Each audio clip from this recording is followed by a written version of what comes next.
Hi, welcome to another episode of Let Kids Play podcast. I'm your host, Nyetta, the Activity Play Guide, and I have a wonderful guest for you all today. So, health and nutrition for our children are important. So someone came in my DMs and started asking me questions, and I'm like, we need to do an interview so that I can share this with my audience, because nutrition is important, especially for your little ones, starting them out early and getting them used to the healthier foods before they become those picky eaters. So today I have a special guest. I have Melanie, and she's a family health and nutrition coach. And the difference is because she can cater to not just the moms or, the dad. She can cater to the whole house and include your children. So I'm going to be quiet and let her introduce herself. Hi, my name is Melanie Hammond, and I am my own business, and we do family health and nutrition with Ham and Eggs Family Coaching. And it's a business where I've actually incorporated my kids into the business with me. Mm-hmm. And it's really exciting. It's something I'm passionate about because it really, my journey started whenever I was a young mom also, and I had little babies, and I wanted to really be able to provide them with the best nutrition growing up. And I just really didn't know exactly what that meant, but I was giving it my best shot. And and I got a 10-year-old now. And so finally, 10 years later, I feel like I'm really confident in what I'm giving my kids. But I would have really liked to have been confident with feeding them healthy, when they were starting to eat. Yeah. So that's where my real passion lies. And I just love helping other moms get to delve into that world. So sometimes with younger kids, like you're saying, with picky eating and stuff like that, that is so common in today's world. And I get talking to people and they're like, my kid just wants to eat McDonald's, and it's like a real thing. That's all they want to eat. And then how do I cater opposed to that? What do I do instead of arguing with them about what we're going to eat or eating, because it's so stressful as a mom, especially when we're even if we're stay-at-home moms, that's still stressful to us. But if we're working moms, it's just like, just eat your food. I don't really care what I'm giving you. That's kind of the mindset we get into sometimes, right? And so my passion is really teaching people what health is so we can cater to making things tasty for our kids, but it's actually going to be beneficial to them. And this isn't it's not just a weight loss thing or a weight maintenance thing. The way we eat fuels our minds, it fuels our spirits, and it fuels our energy. And then from a kid's perspective, it really contributes to the way they behave. Before we get into that, I want to go back a little bit. So you said you have a 10-year-old. So where do you live? Where you living at? What city and state? Okay, we started actually in Amarillo, Texas. That's where I started them. But now we moved. We lived in a camper for a year with our two little ones. And now we're in Alabama, and it's Wellington, Alabama. We're just a small country town. Okay. So your 10-year-old, at what point did you realize that you needed to offer healthier choices? Like you said, it didn't start in the beginning.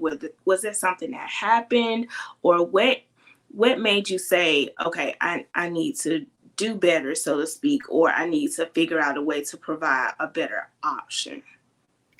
Well, I had gotten up to, after the move and everything, I had gotten up to a weight of 235 pounds. Okay. And so I had already been mindful when they were little, trying to feed them things that were healthy. Like I'd have fruits and vegetables, but I just didn't really know what balance was for them. I didn't know what balance was for myself, obviously. And then we had moved here, and I have a driveway, and it's pretty steep, and I could barely keep up with my 5-year-old. She was 5 at the time. And I was like, oh my gosh, I'm 27 and I'm walking up this hill and I barely can breathe. And I want to be able to play with my kids as they're learning how to catch and run and stuff. That was where my heart was. I have to do something different. I really have to. And it was like a switch. So as soon as I caught it, I was like, okay, I'm done with, I went extreme. I was like, I'm done with cookies. I'm done with ice cream. I'm done with anything that doesn't feed my body something good. It's gone. Just threw it all away. Yeah, it's gone. Nothing. Okay. Nothing that, if there's nothing nutritional about it, I don't want it in my life. And Okay. then I was like, I started from the very foundations, like, you know, American Diet Association's like an average woman eats 1,800 calories a day. I was like, okay, well, we can try this. I have no idea about how to calorie track or nothing like that at this time, but we're going to figure it out.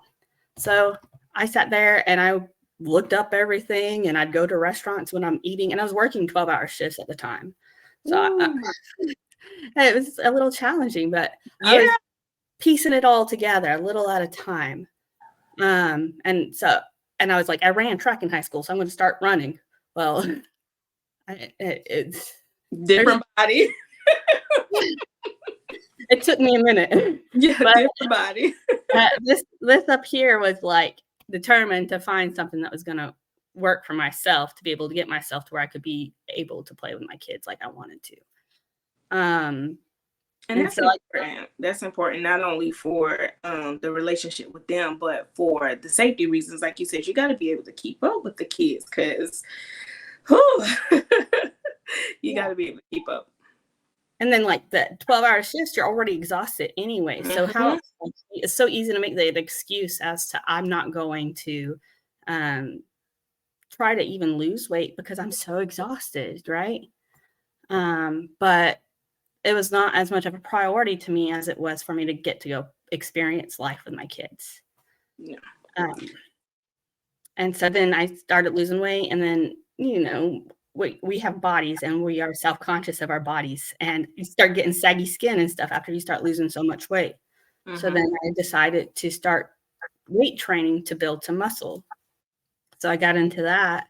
Okay, hold on. I have to ask this question. It popped in my head. So usually the route, especially being a mom, you know, like you said, we get insecure with our body, and then we lose weight, and we want to, it's part of boosting our self-esteem as well as being fit and healthy, because that's the goal, to have a, you know, longer life and play with your kids.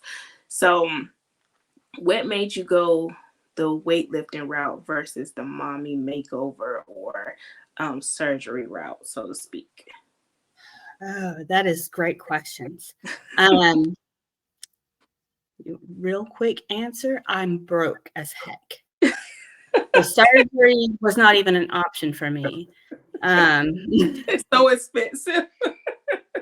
It was. And I mean, people like, I wish I could have just got like a tummy tuck or something, is what I wanted sometimes in my mind, with all the skin, and you'd be so self-conscious, like even in the bedroom, you know what I mean? Yeah. Like I don't even want to turn this direction or something, because, you know, the angles. It's just real life, right? Yeah. And that's why we're here sharing it with moms, and that's why I had to ask, especially in today's world, in this society. So yeah, and so it's all about like that, and it's hard on your self-esteem with that too.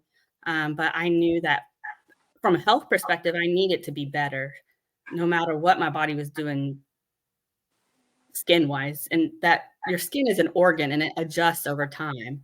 It just takes some time.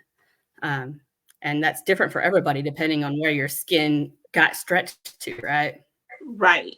So you got into the bodybuilding, and how did that change your perspective of things, or I guess with the skin part? So you were going into how you were talking about becoming not necessarily a bodybuilder, you were lifting weights. I'm sorry. Yeah, I just got into weightlifting initially to build muscle, because I knew that the more muscle I built, the more space it would take up, which would also help tighten the skin, right? Okay. And so that was my mindset for it. Oh, I also have like I have a little bit of a background to make me know to think this way. I have a bachelor's in biochem. Okay. Because I was gonna ask that next. How did you even know? Because that sounded like it was a some research back behind your answer with that, and that's not a common thing. So that was my next question.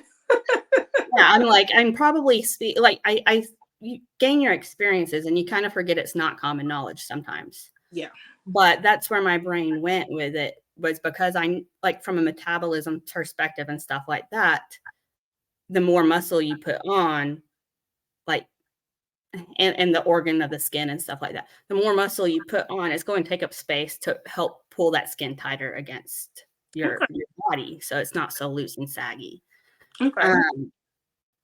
And then from a metabolism perspective, the more muscle mass you carry, the more calories you burn in a day. That's how many more you require. So you actually burn more calories. So if you continue eating the same amount of calories, you're still going to lose weight as you build muscle. Okay, so for the average mom that doesn't have this background knowledge, we're counting calories. We're trying to figure out how to lose weight so that we can be healthier for our child. So you're saying if I lift muscles more, or I lift more weights, then it doesn't not necessarily matter what I eat, but my calories, I don't have to stick to this strict diet of what my calories is if I include weightlifting. If you include weightlifting, yeah, you don't have to count calories at all in order to lose weight. You do need to be mindful of what you're eating. Metabolism is a really adaptable thing anyways. Okay. There's a lot of factors that go into it. Muscle mass just helps increase your metabolism. Okay. So I'm not saying go crazy and eat whatever you want and all the junk and everything just because you lift weights, because trust me, I do not do that. Okay, I just had to clarify that because that's what I heard a little bit of at first. Like, okay, if I lift more weights, I can still kind of, eat my cookies and my cheesecake. It's all in moderation for sure. But, part of what I do is be able to make things that we really enjoy into a way that's healthier for us to eat and give our families and make it just as enjoyable and exciting to eat. So that's where my passion really lies, because I have a husband. I know some people around here who have a husband too. I have a husband who it's sort of like you have to trick him into being a little healthier sometimes. Trick is an understatement. And I say this with love. He knows it's true. But he loves cereal. Cereal is like, he craved cereal while I was pregnant, apparently. We were so broke at that time that we couldn't afford milk for our cereal. And so he would get the Marshmallow Mateys cereal. Uh-huh. And get his mouth raw because he'd be eating it so much. Oh my gosh. Oh my gosh. He had a bad craving. I'm like, what are you doing? I don't know. These Marshmallow Mateys. He had your cravings bad. I didn't get them until later in the pregnancy, thank goodness. But yeah, especially with what he was craving. It ended up being pancakes, so yeah, mine was just bad. That's not too bad. You can make the healthy pancakes. There are healthier. I didn't know there were healthy. Yeah, pancakes is an easy one you can convert. Okay, so we got into you all moving to Alabama. You trying to catch up with your 5-year-old. You lost the weight, and that's congratulations, by the way, because number one, that is hard to do, and then for you to start weightlifting to help with the elasticity of your skin, which is also another thing. Like, congratulations with that, because I've seen your pictures on IG and you look amazing. So kudos to you for that. So after that, so your daughter is what age at this time when you're doing the weightlifting, and then when did you incorporate her and your husband into your health journey? Yeah, so Riley actually started doing cardio with me immediately. She's like my little sidekick always. So she's 5, and I'm like, let's go for a walk, and she'd go for a walk with me. I start running, and she would go running with me. I mean, she was a star from the time she was 5. I would be running 2 miles at a time, and she'd stay right there with me. Yeah. And so she was Yeah, she's super awesome with her running. And Naomi's just as fast now. She's 8 now. And she's a little bit more of a speed lady than a distance lady. Okay. But Riley, she's can put some distance on her easily. And then Naomi's fast. She's So fast. she's more like your sprint runner, and then you have a long distance runner as well. That's amazing. As any kid under, I would say about 14, that's amazing because they don't like walking and running these days. Especially, well, so that goes into my next question. So you got her into it because you started doing it. So is that the same way that you got your household into the foods? Did you just stop, like you threw away the stuff for you, but did you do two different things to where you bought the stuff for you and then you bought the stuff for the household, or how did you get the household? So the household was like, I always made sure that I was 100% with mine, but with them, I was slowly incorporating. So they would still have cookies occasionally, and they still have cookies occasionally. Actually, I'm a competitive athlete, so I'm very strict with my personal journey. Okay. But for them, they still enjoy cookies. Like we went to a birthday party yesterday, and they had cake and ice cream with everybody. Mhm. But it's about balancing it. So it's That not, they're not having cake and ice cream all the time. And they know when they're making that choice. That's what's really awesome. So how did you get them to understand it? Because that's part of okay, well, so before I ask that question, how did you get into the business of this before I ask that question? My next question.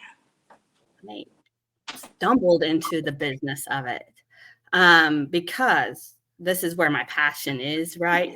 So it Mm-hmm. kind of falls into place, is what I'm learning.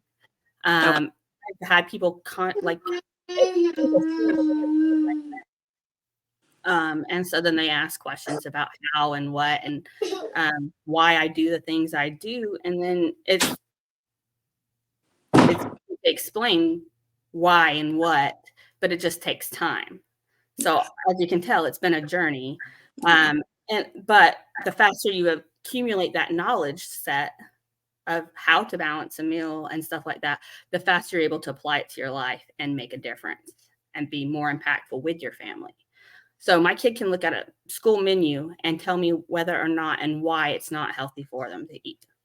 And that was my next question. So I can see how this turned into a business, and a very good idea for a business, because not only, like, a lot of people say, like, here's a meal plan to eat healthy for your family and stuff, but you're actually educating your kids on why, which means it's not like mommy is making me do this. It's now a choice for them because they know the education behind it. So how did you educate your kids and not necessarily make them want to learn it, because we're play based, so we make things fun and engaging with learning. So how did you give them the knowledge, or what resources did you use to teach them on how to understand this is the choice that you make for a healthy and balanced diet? And I mean, as a kid and you're putting sugar in front of them, like, how did that look as far as them balancing that decision? Because that's a tough one.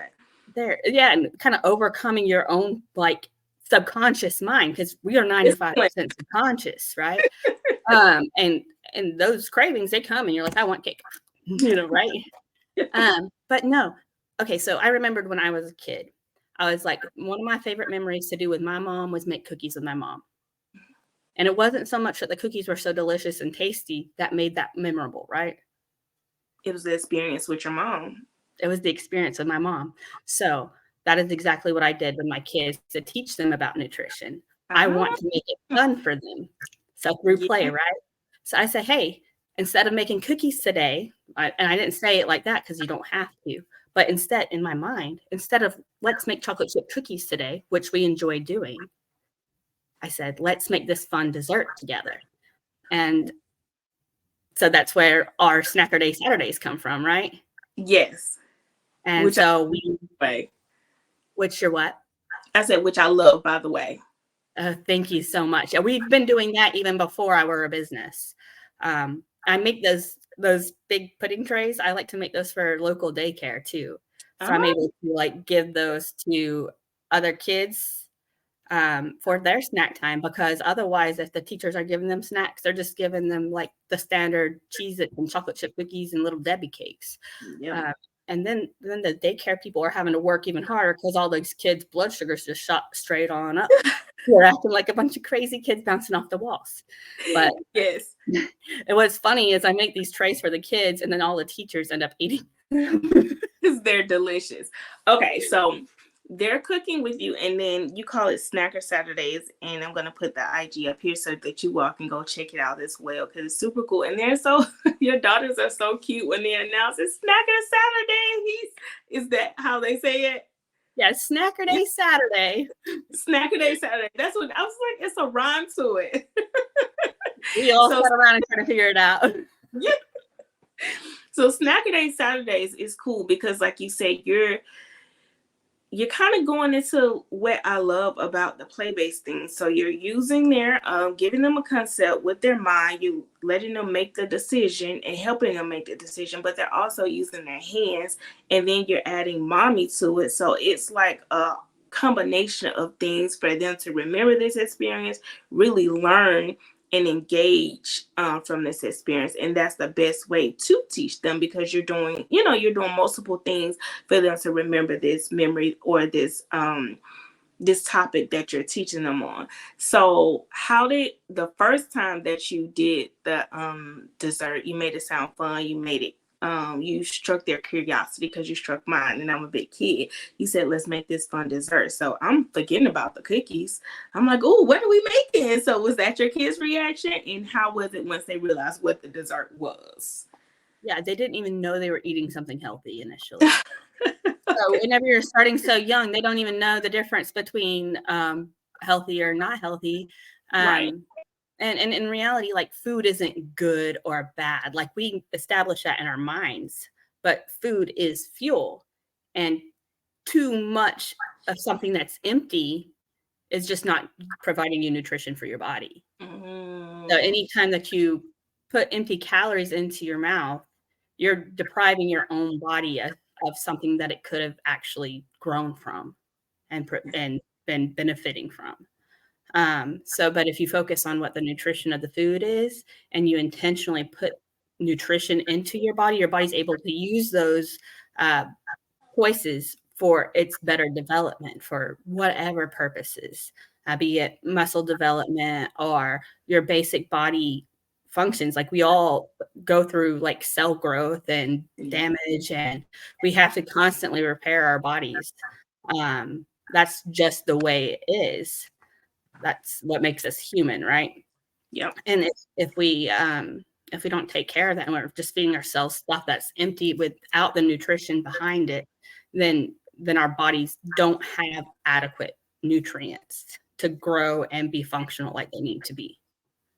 That's true. So I have a question with that. So as adults and as we get older, we're healing our bodies and feeding it for fuel. But as a kid, like I have a 10-year-old, he's almost 11, but I hear him disagreeing with that. Like, I do need fuel, but it doesn't matter what kind of fuel. If it's empty or is it providing me nutritional factors, I can eat whatever I want because I'm young. So how It's right.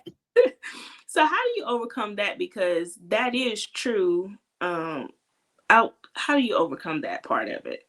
That's a hard one to overcome, especially after you've already like got this thing going, right? But Mm-hmm. if you're able to sit down with him, because I'm able to sit down and have just real conversation sometimes, with our babies, that's our mom's role, right? And we can sit down and be like, okay, so this cookie right here, it really is great for our belly, right?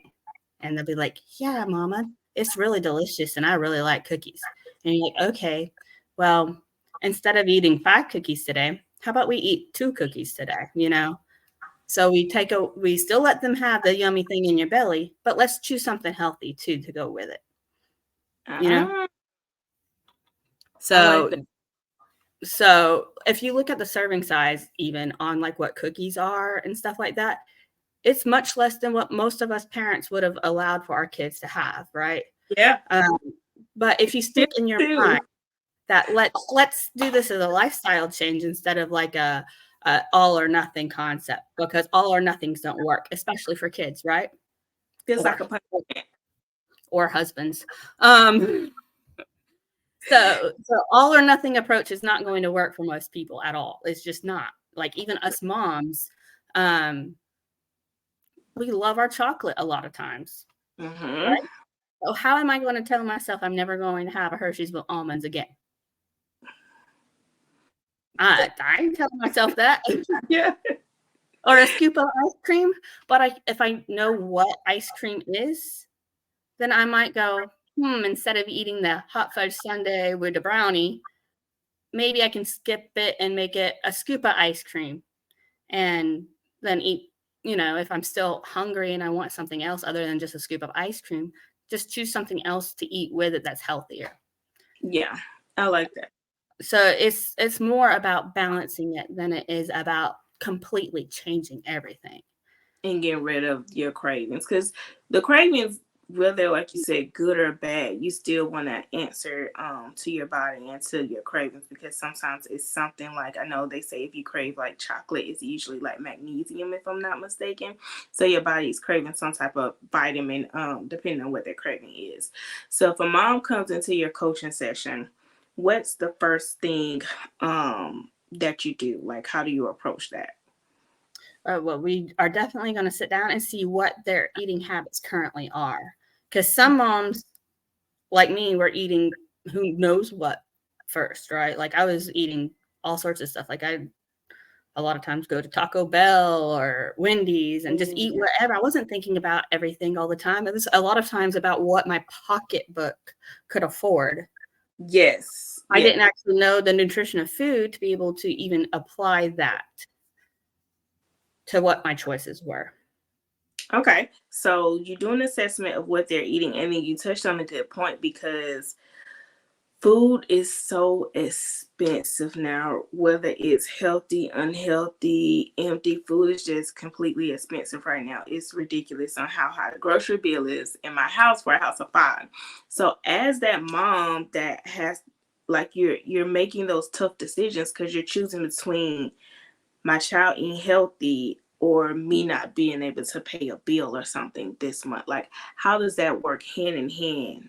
That's the difference. It's all an investment. I can feed my family cheaper than most people spend on their groceries at the grocery store, fueling it with whatever the standard American diet is. Okay, tell me more. Yeah, absolutely. So honestly, we buy rice in bulk, and that's the carb choice that we use a lot of times if we're using carbs. Potatoes are not that expensive, right? Not in their fun. We my kids love cutting up potatoes and making fresh fries.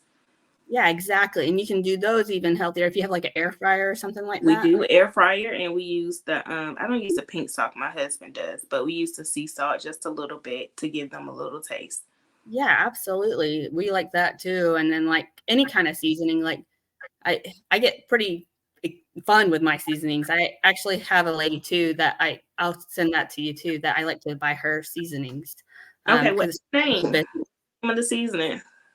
do you want me to send you that real quick? Yes, I think I seen a seasoning on your page, and they had a variety. Was it thick or it was something? I can't remember, but I seen a whole bunch of spices on your page. But yes, I would love to share that with our audience, and then I would love to try some myself, because we have to keep it fun for us and our taste buds too, and expanding your palate. So Yeah, and she's awesome. She's like I said, she's her own business. So I'm all about supporting like personal businesses too. mhm. And she's her customer service is above and beyond perfect. Like, okay, my kids did a lemonade stand and she sent money for them for their lemonade stand. Oh, that was sweet. They're doing the lemonade stand to raise money for a cerebral palsy foundation. Oh wow, And that so, is really sweet. How's it going for them? oh, that was last year. So Oh, they did really good. They raised like $250 or something like that. congratulations to them. That's amazing. They did awesome. Yeah. Especially with lemonade. How much were they selling it for? Oh my gosh, not very much, but people gave a lot more than what it was. It's a good cause. Yeah, it was a good cause, and so we made cookies, and we made lemonade, and they sold it, and people came from everywhere. We did at my mom's house and just donated money and took some lemonade and cookies. The kids were excited about it, so That's cool. That's cool. So we'll make sure we get the spices and we'll put it in the description for the audience and for myself. yeah, it was super awesome Okay, lady. so we can buy rice in bulk. We can buy potatoes. I'm writing this down. So if you're watching this episode when it airs, I hope you write this down too, because this You is have good. an Aldi's? So we have Aldi's. I don't necessarily like Aldi's, but I like Lidl. I've not ever been there before. I don't It's have like it's like they're owned by the same company. It's just Lidl has more brand name stuff than an Aldi Aldi. does. Yes. Yeah, so I shop at Aldi because I like the convenience of the small store, and the limited choices actually just keeps my focus while I'm in there a little bit better. But and they're much more affordable than if you were to go to Walmart or anything like that. They are, and the quality is better. The quality Quality is is amazing. yeah. The produce is excellent. Like, I love Aldi. But so we were living in the camper, and I was trying to figure out a way to save money for groceries, and I would spend like $300 at the time on groceries a week, and then I was able to cut it down to $200 a week by Okay. shopping Aldi. And I was still making the same choices essentially from Walmart to Aldi, but that's the amount that I was able to save. Okay. And so was this like 3 meals a day and snacks, or what was your like? That was everything because we wouldn't eat out very often at all Okay. while we were in the camper, especially. So Okay. we all live 45 minutes away from town. Yeah. It's a good drive in the camper. You're wasting a lot of gas just to go get a quick meal when you can eat at home. Yes. So we Okay. just do everything at the house, or at the camper. Yeah. And so at that time, though, I had no clue about nothing. So, but I still was shopping at Aldi, but I was making the wrong choices. Which is easy because there's a variety in the grocery store. But now I buy all my proteins in bulk. So like all my beef I buy in bulk. I can buy that at Aldi or like at Sam's. I buy it. Okay. I buy the family chicken packs. We buy big roasts and stuff like that for the crock pots. Yeah. You know, anything that I can buy in bulk and prepare ahead of time, that's what I buy. Because I can buy an unlimited as much as I want to cook, and I prep it for myself and for my family because me and my husband work opposite schedules actually. Okay. And so I make it to where we have choices all the time, and it's easy and convenient. So if I prep up all this food and I separate it into portion sizes, we all actually just eat whatever we want when we want most of the time. Okay, hold on. Because when you said prep, I'm thinking you're talking about the whole thing where you prep the meals on Sunday for you to cook the whole dinner, but you're prepping everyone's individual meals? No, I prep the ingredients. Okay, walk me through your prep because I think I'm getting confused. No, you're good. So let's say it's Sunday or something. It doesn't matter for me because I do it just as I'm needing it because that's how much established I'm into it. But when you're starting, it's different. So you start somewhere and then you kind of learn and adapt. But for me, for what works for our family, we cook all of our meat, let's say on Sunday for right now. Okay. So I'm going to cook up a full package of chicken. I'm going to cook up 3 pounds because we're a family of 4. I'm going to cook up 3 pounds of hamburger. Okay. And we like salmon, so we'll probably cook up a few fillets of salmon. Okay. Then I'm going to portion size it out into Ziploc bags after it cools down to room temperature. Are you portioning it out for the whole family? Yeah, everybody eats approximately the same portions. So I'll portion it for what I need specifically. I'm about the medium size, right? Okay. For family size.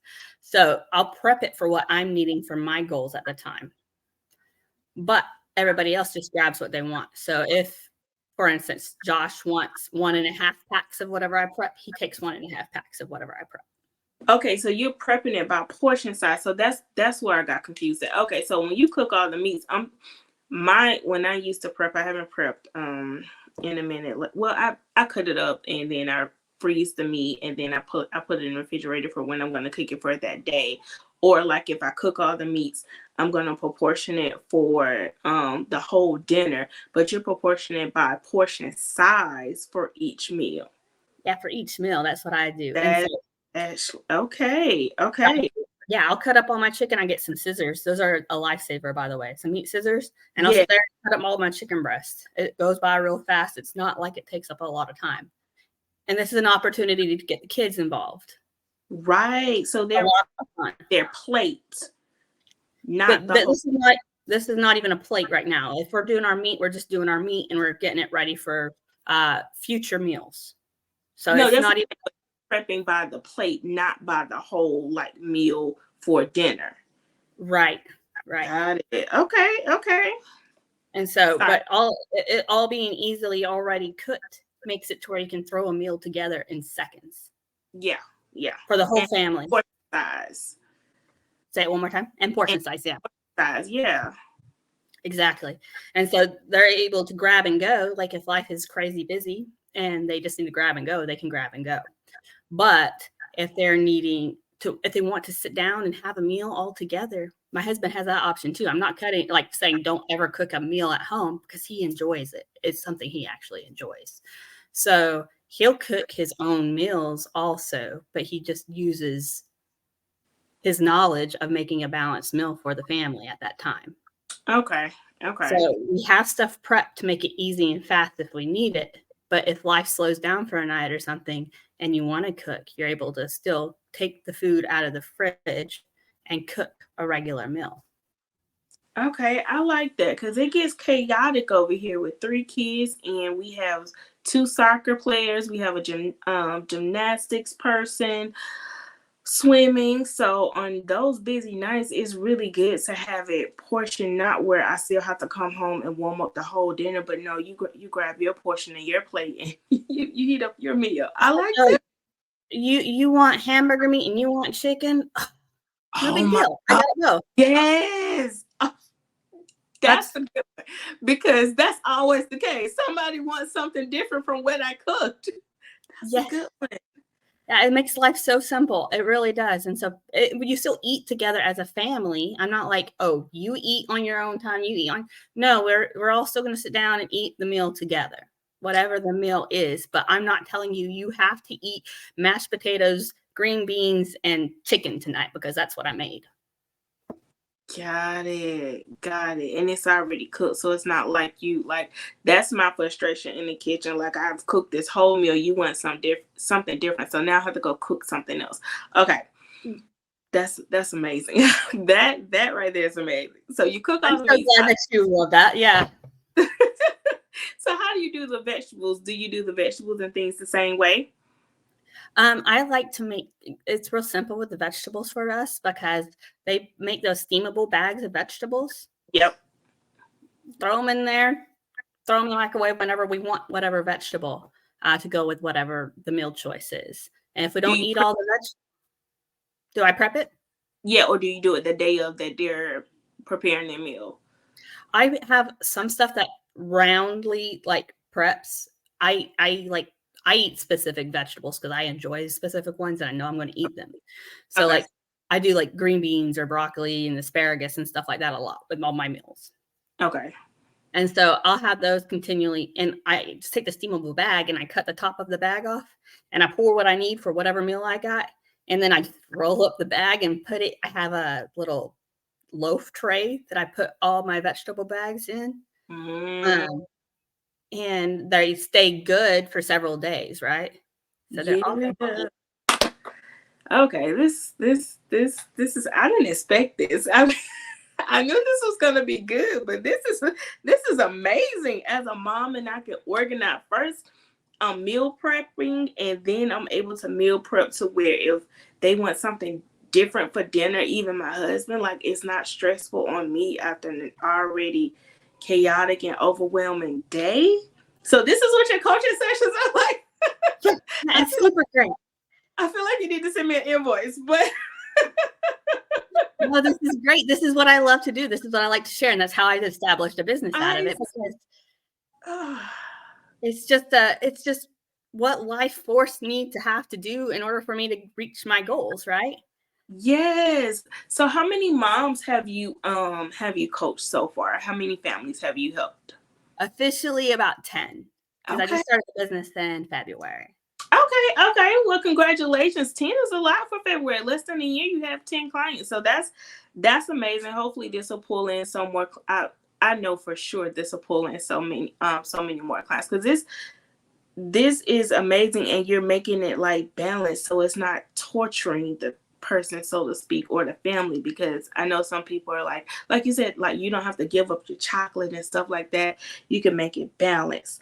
Okay, so we talked about you teaching them. We talked about the meal prep and how you do an assessment going into your coaching session. So I have in your coaching session, after assessment, it's important for your child to know what they're eating and how to eat it, as far as the balancing of the things. But why, so to speak, is it I guess important for them to know the why at this age? Like I said, with my 10-year-old, he'll debate me on that all day. But is that some resources and information that you provide the moms in your coaching sessions as well? Yeah, each kid's going to respond different and have different excuses and desires and needs and stuff like that, right? Um, Yes, sugar is addictive. it is. Like It, caffeine, it's a drug. it's a drug. It's straight up a drug. And if we can all learn that that is what our bodies is, like that's what food is to our bodies in general, is it's a fuel source. But if we use sugar, you get a hit, you get a blood sugar rush from sugar specifically. So it is normal for your brain to change chemistry from the initial hit of the sugar. And it's very easy to want that hit. Does that make sense? It's like, It does. I heard that we need to get into your coaching sessions, or at least follow you on IG, so that our kids aren't addicted to drugs. That's what I heard. yes, let's teach our children not to be addicted to drugs, especially. Yeah. And look, everyone gets marketing and everything, because marketing tells us and shows us pictures constantly. It's like pornography for our bellies, is what it is. Marketing is. So yeah, I look at a billboard and go, oh my gosh, that looks delicious too. But in my brain, I know better. I go, why would I put that into my body? That is going to make me feel awful. Yes, and so that's what you train the kids to think. That's Yeah. how you get them to wire. Okay. And so they understand. They go, oh, I ate all these cookies and now I have all this energy. Blah, blah, blah, blah. And then they go, but now I feel exhausted and I don't want to do anything. And you can tell them that, and they understand that feeling that they got from those cookies. Yes, so my son is understanding what a sugar rush looks like, because I have a 10-year-old, a 6-year-old, and a 3-year-old. So he didn't understand when he was younger, but now that he's older and he sees the limits I put on a toddler, he's like, oh yeah, you don't need that. We don't need a sugar rush, because he sees the effects of a sugar rush. So You get to see it firsthand from the like have to handle you perspective. yes, or like I'll let him indulge in some of his favorite candies like once every blue moon. Like you said, it's balanced. So like all of his friends can eat like trolleys and Takis and stuff like that. I'm like, no, like, Mom, it's been a month since I had some Takis. Can I try one? Sure. Or trolleys or whatever. Probably once a month I'll let him try it, but he'll give my toddler some, even though I tell him not to, but he thinks he's been a big brother, and then he's off the wall, and he's your problem now. Go see Big Brother. You gotta play with him, entertain him until he crashes, and then he'll crash and he'll take a nap. Hands-on learning. So now I don't have that issue. He doesn't give him trolleys because he knows what happens. But yeah, that hands-on learning for them to see it. And I like that you not only teach your kids, but in the sessions you teach moms on how to teach their kids on how important it is. So now, are your kids in school or are they homeschooled? They're in school. Okay, so how does that work? How does that look? I know you said that your daughter can look at the school menu and say like what's nutritional and what's not, but does she go hungry? Like how do you overcome the school meals? The school meals are, honestly, most of them are just not balanced at all. The protein that's in them is often not very quality protein sources. They have a whole bunch of sugary meals, carb loaded meals. They put a bunch of different sauces and stuff into their casseroles and things like that. Like they do barbecue sandwiches and stuff like that a lot of times. And then they pair it with cookies and milk, right? And weird strawberry jello type thing that's like full of sugar so you can make it taste better because the strawberries are probably just horrible. Not right. Yeah, and then for breakfast, the choices are literally Pop-Tarts and cereal. So that was my confusion. Like, and that's as parents, we have to know these things. So either look at the menu or make sure you're going to the schools to have lunch with your kids, see what they're eating for breakfast, because you don't know these things unless you're involved in the school. Because why would the school serve Pop-Tarts? But they do. So, and I'm not against Pop-Tarts. I love Pop-Tarts, but like you said, it's a balance, and that's not what I need my child eating first thing in the morning to start their school day. If they're at home and we don't have anything going on, sure, you can have a Pop-Tart for breakfast this week, but it's not like a everyday weekly thing. You know, like you said, it's a once in a blue moon thing because it is something that they like. Right. And then if you incorporate it and tie it in with something that's actually healthy for them, you make it to where it's not so bad for them. So if you're able to balance it to where they're not just eating a Pop-Tart, but they're actually eating it with some protein to actually satiate their tummies, because if they just eat a Pop-Tart, that Pop-Tart's gone in half an hour, right? And they're hungry again. They're hungry again. So question, you pair it with the protein or do you pair it with the fruit? And that's probably the education that I'm missing, because I usually pair it with like strawberries and then you add some water if you want. Like, I don't pair it with a protein. If you pair it with a strawberry is just another carbohydrate. Okay. It's actually just another sugar that you're giving them. Okay. Even though it's a healthy sugar, right? It's a healthy choice. But it's still a sugar. It's still just a sugar. So you need to pair it with like some fats and some protein for it to balance out. So like that's why like even a milk is a decent choice to pair with a Pop-Tart, to have milk with it. At least it's got some protein in it and it's got some fat in it. But even a better option is if you do like I do with the protein powder, you can have them make themselves a shake with protein powder, and it's actually more protein.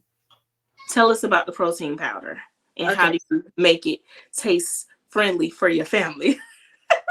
There's a whole lot of choices of protein powder, right? Okay. But and this is not necessarily the most healthiest protein powder out there. They're all different. They all have different protein contents. They all have different fat contents, all different carb contents and everything like that. So it's important for whenever you're choosing one for you to look at the labels, because some things that say they're protein powder are not necessarily protein powders. But see, this one's got 27 grams of protein, 10 grams of carb with 3 added sugars, right? Okay. And then 3.5 grams of fat. Okay. So things that we look for. We look at the protein in it, we look at the total carbs, and we look at the total fat to make sure it's not a lot of added sugars. Yeah, we don't want a whole lot of added sugars, and we don't really want a whole lot of added fat. Okay. We want a protein powder to be mostly protein. Okay, and what's the name of that protein shake? This is look. This is their favorite cookie. Okay, and it's by MTS Nutrition. Okay, and I'll put that at the bottom of the screen so that they can find it when they're watching this episode. So with a protein shake, we need to look at the protein. We need to look at the total fat with no added fat. No added sugars. Yeah, we don't want a whole lot of added sugars. And then no added sugar. Yeah, the more protein, like the more protein ratio to everything else, the better for a protein shake. So more protein. Okay, so going back to the part tart. So you give them a part tart and then you add like the protein shake. So what's in the protein shake? Is it just the protein powder and the water mix, or are you putting anything else in there? How do you make it If I'm doing it for like a Pop-Tart, or if they're wanting a bowl of cereal or something like that, I Yes. just make it up with water. Or we can use almond milk, which gives it a little bit more flavor, but they do fine with water. They like it with water just fine. And what flavor do you use? Like we have a birthday cake flavor. This is a chocolate chip cookie, but this literally has little pieces of cookie in it. Let me see if I can find a piece of cookie in here. When you mix it up, there's like little crunchy cookies in it. I might not be able to find it. Yeah, it's a lot of fun. That's why I asked, because I don't necessarily like protein powders because they have the vanilla and chocolate, and I'm not a big milk person either. So that's why I asked, how do you make it? I asked for myself. Nope, I'm glad you're asking. This is good. This is tasty. This is a tasty powder. All the powders are different. Like, that's what I'm saying. Like, look, I got that. And then for myself, because like I said, I'm like a super, I watch what I'm doing for my competitions. So I use this, and this one's pretty decent too. The burger. Okay. Like, look at the difference in the label. Okay, so that one has 180 calories. This one has 110. Okay. Okay. And then it's got 23 grams of protein, 1 gram of fat, and 1 gram of carb with 0 added sugars. So from a tasty perspective, this is much less tasty. Yeah, but you still have healthy options for the whole family, and you're still sticking to your strict thing, but you all are still doing the same thing. I love that. Yeah. I love that. Thank you. Okay. I love that. I'm able to be, and my big thing is, like, I had a whole bunch of body image issues growing up, especially. Because I'm muscular naturally, right? And so as a female at the age of 12, when I'm weighing 140 pounds running track, but all my friends aren't even weighing 120 pounds. Yeah, muscle weighs more. I felt fat, and I come from a really large family that's developed in a really, we weren't raised knowing any nutritional values, right? And so I come from a really heavy set family. And at the time, my mom was over 300 pounds. Wow. And so all I saw was me getting fat no matter what. And I was already heavier than everybody. And so I was just going to be fat. And so in my brain, I developed some anorexia issues and stuff like that. Right. At age 12. My kid is 10. So it speaks volumes to me right now, currently. But if I knew anything about food at the time and know that I wasn't just genetically, predisposition to look a certain way already, and I had control of my own body, then I wouldn't have ever had those self-image issues. Right. And it's the lack of education around the food, because even in schools, like they teach our kids so many things, but they skip the nutritional factor. They skip the important things, because the life skills kind of almost outweigh or hand in hand with the academic skills, but that nutritional skill is valuable. It's a life skill, because it makes a difference of this person being in a hospital for this disease or developing cancer versus this person living a thriving, fun-filled adult life to where they can hike and they can still walk at 50 versus being in a wheelchair at 50. Like that's very important, and that's why I'm loving this interview, because you're dropping valuable information. And then, like you said, with our culture, there's no education around being healthy. Heart disease runs heavy. High blood pressure, cholesterol, diabetes, you name it, it runs heavy. So that was one of the reasons why I was interested in really, really doing this interview, to kind of help my knowledge and my audience, because most of the moms are curious like me on how to keep the balance and not be overwhelmed and still provide a healthy life for our kids, But it sounds like it starts with us. Yes, it starts with us as moms, and then understanding that we can control how we feed our family and how we feed ourselves, and then also be able to make it fun for our kids. Yes. And that's ultimately what it's and making it fun for our husband.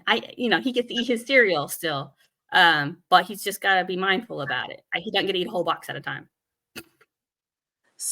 My husband's a different story. I'm gonna out him just a little bit.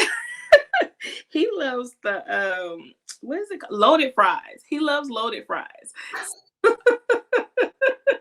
I love loaded fries. Well, I need some help on how to make that a little bit healthier because he made a meal one day and I was like, oh my God. What would we add on this loaded fries? What all does he put on it? Okay, I'm just gonna out him with this particular because it smelled weird to me. So he had fries. He had sunny side up eggs. He had cheese. He had what else did he have on it? It was something else on it, like a gravy sauce. Oh, we had beef tacos the night before. So he put the beef from the tacos the night before on there, and then he put mustard, and then he put the burger sauce on it. I was like, there's no way you're gonna eat it. Like, no. Have y'all do y'all eat Waffle House ever? Yes. Have you ever had their hash brown bowls? No, so he has no, because I don't all that extra stuff. I don't like it, but yes, he has. He would love those hash brown bowls. I like the hash brown bowls. So what's the balance? How often do you eat it? Because you look amazing. Your body doesn't tell me Waffle House. Okay, so Waffle House, you can actually go eat a really nice balanced meal from Waffle House. You just have to know how to order. For instance, let's do this for Waffle House, okay? If I go to Waffle House and I'm ordering me a hash brown bowl because it's my favorite thing to eat in the whole wide world, with my family, we love to go to breakfast and go see a sunrise and stuff like that. Okay. So if I go to a Waffle House with my family, I like to get the hash brown bowl. And instead of having them fry the hash browns, they can steam the hash browns for you. You just have to ask. And how do they respond when you ask? They do it all the time. So they steam the hash browns. And so they don't have, you know how much oil they put on the hash browns normally? Sometimes it's really, really oily to where you have to get the paper towel. So that's why. So I'm originally from Atlanta, Georgia. That's why I was born and raised. And the customer service is sometimes not there. So that's why I asked how they respond when you ask for stuff. I've gone to all sorts of Waffle Houses like across the country, and all of them are the same. They don't mind steaming the hash browns. Okay. So we steam the hash browns. Yeah, and then you can put chicken in the hash brown bowl. I like to put chicken, and I like to get the onions and mushrooms. This is exactly what I put in mine, right? And then I just leave off the cheese because I don't need the extra cheese. Okay. But I like to add, like your husband, I like to add an over medium egg.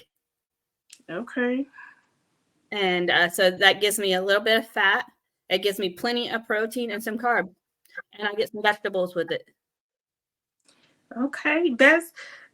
Look, I'm going to make this. I'm going to order his hash brown bowl like this to see what he thinks without telling him. I'll probably add the steak instead of chicken. Yeah, I do the steak sometimes too. Yeah, the steak's really good. This was amazing. I did not know Waffle House was coming in this conversation. I didn't either, but I mean, I apply my nutritional skills everywhere I go, and whatever the lifestyle is for each person. Like some people don't want to go eat Waffle House. That's cool. Some people already think that the whole foods that they eat are healthy, but in reality, you're eating whole foods even. And if you're eating whole foods and you're still gaining weight, which I try to do too, like I would try to eat like avocado and black beans and all of this stuff. But the thing about it is those are actually really calorie dense, and nuts and stuff like that are actually really calorie dense. So if you're eating a lot of that kind of stuff, you're only going to gain weight because it's more calories than what you need for your body. And especially if you're not I do know that avocado, if you're not lifting weights and stuff with that to balance it out, then it just sits there.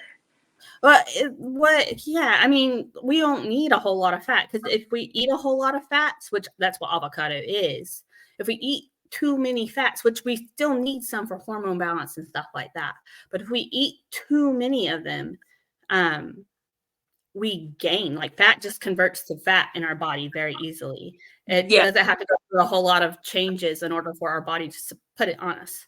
But if you eat something like protein, even if you eat too much protein, for instance, it takes extra steps for your body to make it into a fat storage space. So it's going, and then even like the calorie count, like I can get down even really basic for you. Like a gram of carbohydrate is only 4 calories. Okay. A gram of protein is only 4 calories. But a gram of fat is 9 calories. Ooh, okay. So every time you eat a gram of fat, you could have had 2 grams of carb or 2 grams of protein. Which is something that's more fulfilling for your body as well.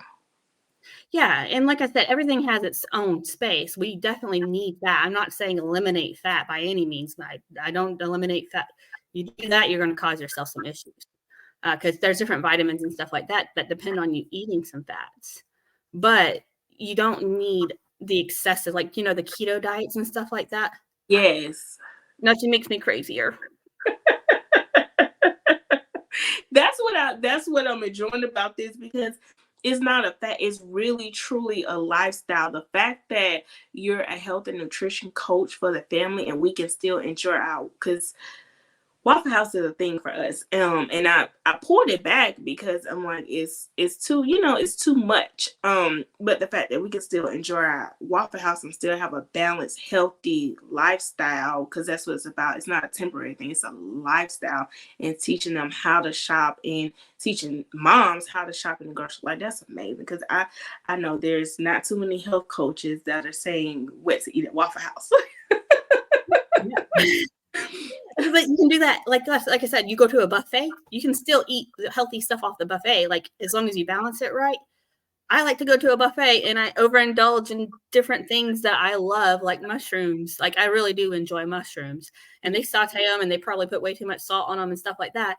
But I'm going to make sure I have whatever good lean protein source there is, which like Western Sizzlin's one of our favorite places. They often have steak. I love their steak. They cook it medium and stuff like that here around here. It's really good. They have a wonderful salad bar. You can load up a nice, good salad as long as you're watching what kind of things you're putting on your salad. You're not trying to put a whole bunch of dried fruit or a whole bunch of extra dressing or a whole bunch of extra cheese and all that on your salad. But if you're focusing on the vegetables and stuff like that and the lower calorie choices for your dressings, right? Yeah. Then you're making a nice healthy salad. But there are bad salads. Just because it's salad is not a good salad. Right. And then they have healthy choices for carbohydrates too. They have mashed potatoes that a bunch of them don't put a whole lot of butter and stuff in that anyways anymore. It's all you can add it yourself if you want to, right? A lot. And they have nice, yummy rolls as long as you're not sitting there eating 5 rolls, at a buffet. Okay, so what does a whole balanced plate look like? Is it 1 protein, 2 proteins? How does that look? Okay, that's a good question. So the easiest, fastest way to explain it is like for a protein source, you're going to want it to be about the size of your palm. I've seen that. And the same thickness. So if we're just thinking without counting or seeing or anything like that, that's about what you want.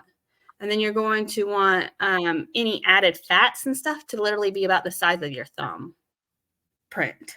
So about 1 inch by this, like that would be a significant amount of fat added. Okay. That'd be plenty. And then your carb choice, you probably want about the same size as your protein source. Okay. And then you can add as much vegetables and stuff as you want. Okay, so let me give you an example of a meal and see if I got it, because I've learned so much. So I want to test it out to see if I got it. Okay, so my chicken is this size. Does it matter how, like if I do barbecue chicken, or do I need to watch the sauces? Is the sauces something that's added? Yeah, the sauce is added. I actually posted a post about some different condiments that have different sugars and contents. I reposted that. My audience liked that with the different sugars and stuff, because I didn't know about the spaghetti sauce. So that was really good. It's the same with barbecue sauce. They actually make lower calorie barbecue sauce. Okay. And can I hop up and go get my barbecue sauce? Go ahead. Let's see it.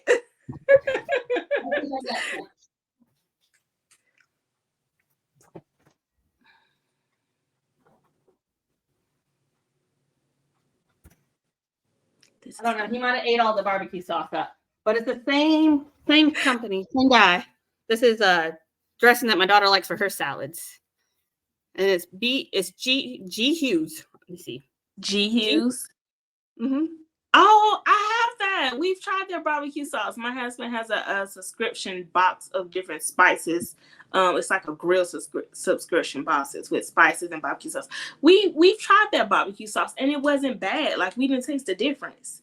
Yeah, but if you saw it, like if I were to put barbecue sauce in a post similar to that, you would be like shocked at the calorie differences and sugar added differences in the barbecue sauces. Okay. So barbecue sauce matters. If you're adding a whole lot of barbecue sauce that has a whole lot of sugar to your chicken, you don't need no carbs.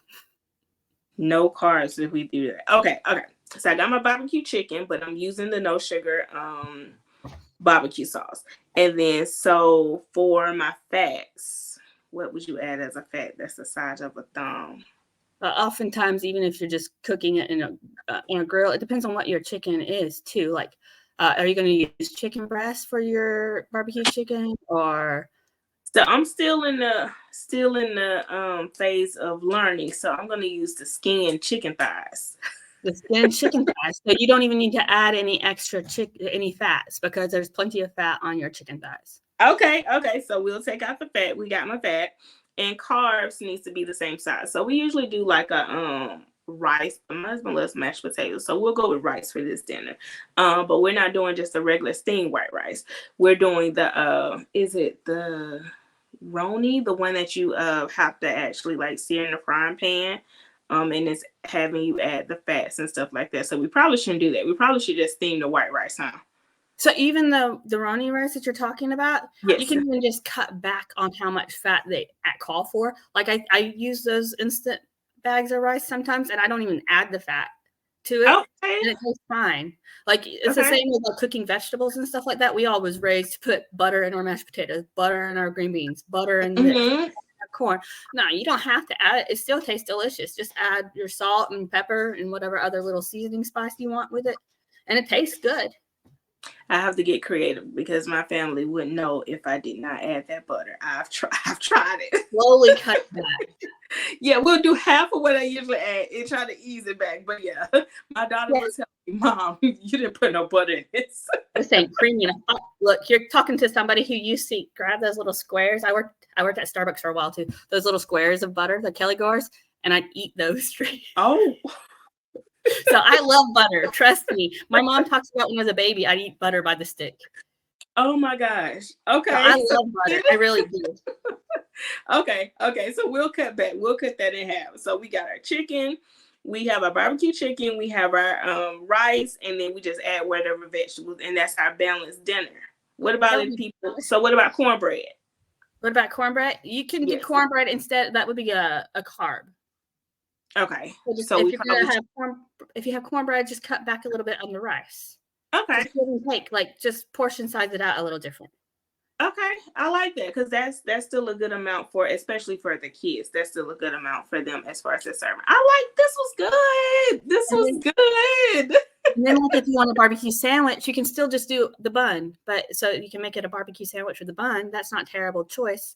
But just instead of putting anything heavy calorie with it, add a vegetable or something with it instead of fries. You know what I'm saying? Okay, yeah. Broccoli. I usually like to add the broccoli with the sandwiches for them, just to kind of balance it. But this, I like this. I learned. I have so many. I wish I could show you all my notes because I was learning.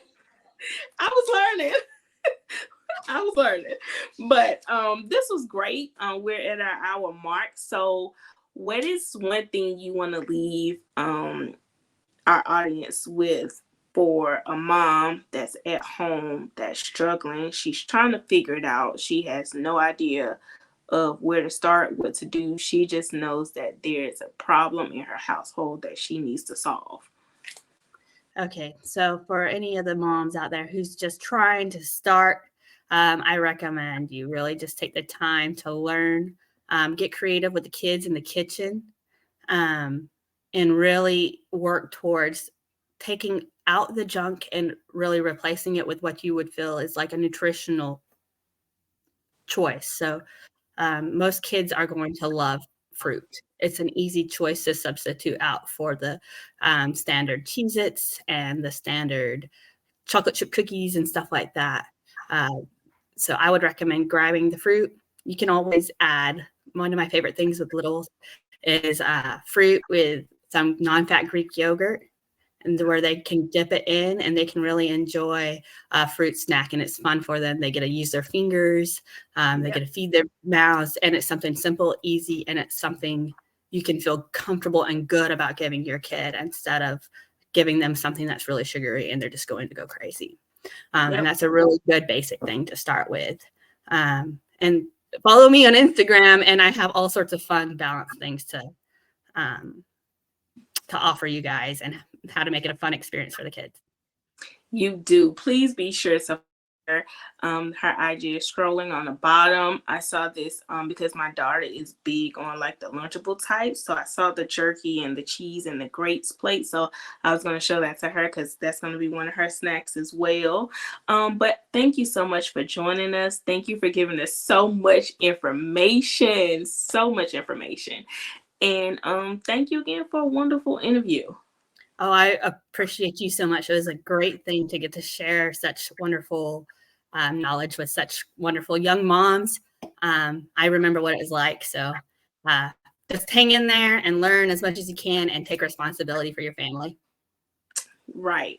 All right. Well, this was another wonderful episode on Let Kids Play podcast. We'll see you next week. Bye.